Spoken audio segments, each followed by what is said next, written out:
Most people see the touchdown. They see the catch, the celebration, the scoreboard, and the crowd reacting to the play. Those are the moments that end up on highlight reels and social media. But what most people don't see is the hit that happened 3 plays earlier. They don't see the collision over the middle of the field. They don't hear the quick you good between teammates before jogging back to the huddle.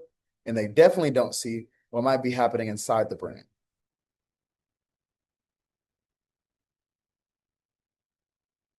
As a college football player, I understand that contact is a part of the game. It always has been. We prepare for it, we train for it, and in many ways, we accept it.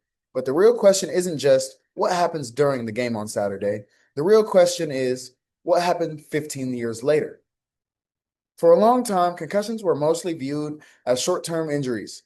If a player got hit hard enough to feel symptoms of dizziness or confusion, they might sit out for a week or two before returning to play. But research over the last couple of decades has started to show that the story may be much more complicated. One important from the NCAA concussion study followed former college football athletes, showing the researchers wanted to understand whether concussions in college football were connected to long-term health outcomes. What they found was concerning. Former players who reported 3 or more concussions were significantly more likely to report symptoms of depression and poor overall mental health.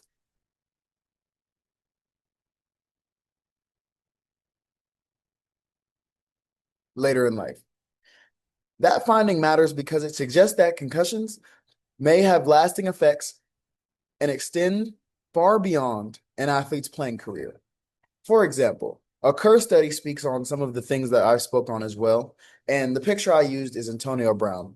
This is a player that has experienced more than 3 concussions, and in the picture used, this is a picture of him running off the field after CTE played its part into what's going on. And it wasn't a good thing.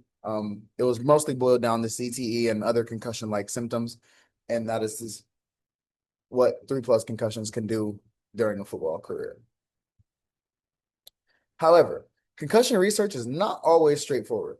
Another follow-up study examined former collegiate football players using MRI scans to analyze brain connectivity. The goal was to see whether players who reported more concussions showed measurable differences in brain structure or function.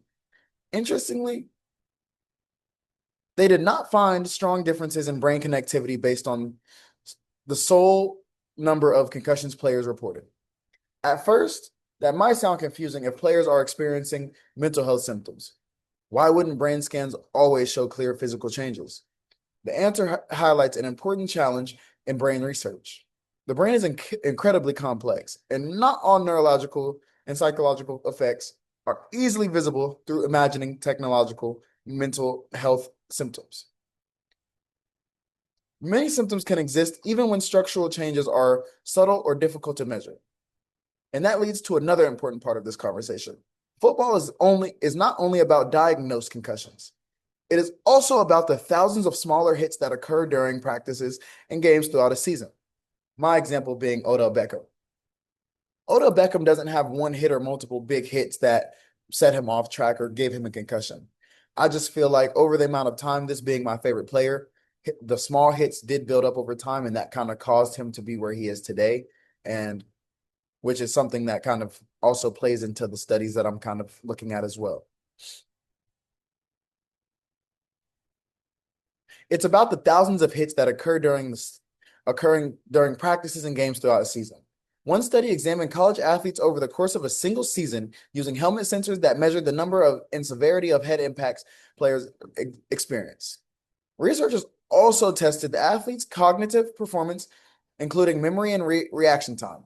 What they found was that most athletes who experienced a greater number of head impacts showed small declines in memory performance, even if they were officially diagnosed with a concussion. In other words, a player not necessarily needed to be knocked out or unconscious or anything of that nature to be diagnosed with a concussion for their brain to experience some level of impact. Repeated smaller hits may still influence cognitive function over time. More recent research has also focused on something called the glymphatic system. The glymphatic system is something that was studied by Ryan Clark, which is now a fellow Knoop, and went to a HBCU himself and played football. Um, Ryan Clark suggests that repeated contact may affect not only brain structure or cognition, but also the biological systems that help maintain brain health. Another important factor is that not every football position experiences the same level of contact. Research measuring head impacts across different positions found that some positions experience way more frequent and way more severe than others. This means that exposure to head impact can vary significantly depending on a player's role on the field.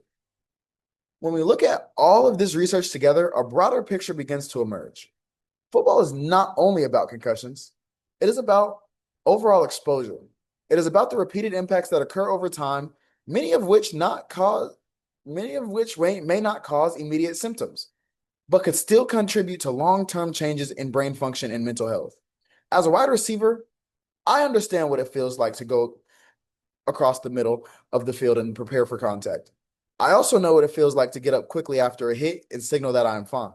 In football, culture toughness is highly valued. Playing through pain is often seen as a sign of dedication and commitment to the team, but awareness should not be viewed as weakness. Caring about brain health does not mean loving the game any less. Football has given me many opportunities. It has provided structure, discipline, and experiences that have helped shape who I am today. It has also created friendships, connections that will last well beyond my time playing the sport. But continuing to play and support the sport responsibly means paying attention to what the research is telling us. It means improving how we monitor head impacts. It means developing better recovery and return to play strategies. It means encouraging honest conversations about mental health and athletics. And it means continuing to invest in research so that the future athletes can compete with both passion and protection. We love celebrating the big hits that appear on highlight reels. They get replayed on television daily, nightly, and everything. They get shared online. They become a part of the day that we live every day in the game of football. But maybe it is time we also start paying attention to the quieter moments, the hits that you don't see on the highlight reels, the ones that don't always happen, the ones that are in between plays, the ones that slowly add up over time. Because the more important that we pay attention to these things, the game will become easier to play and more respectable.